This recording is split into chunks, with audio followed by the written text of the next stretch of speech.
தொல்காப்பியத்தில் எழுதின முதல் நூற்பா எதுன்னு தெரியுங்களா? தொல்காப்பிய எழுத்ததிகாரத்தில் இருக்கக்கூடிய அந்த முதல் நூற்பா தான் தொல்காப்பியர் எழுதின முதல் நூற்பாவாக இருக்கும். இதில் எந்த சந்தேகமும் இல்லை. அந்த முதல் நூற்பா என்ன?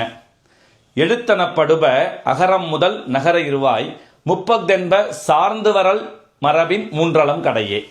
எவ்வளோ அழகாக எழுதுறாரு பாருங்க.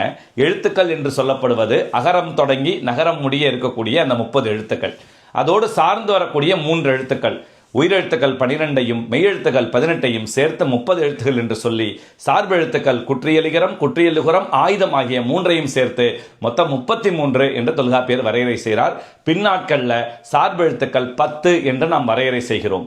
அப்ப தமிழுடைய தொன்மை மரபுல முதலாக கிடைக்கக்கூடிய தொல்காப்பியம் முதல் நூற்பாவாக எழுத்துக்களை தானே பதிவு செய்ய முடியும். அதைத்தானே அவரும் செய்திருக்கிறார்.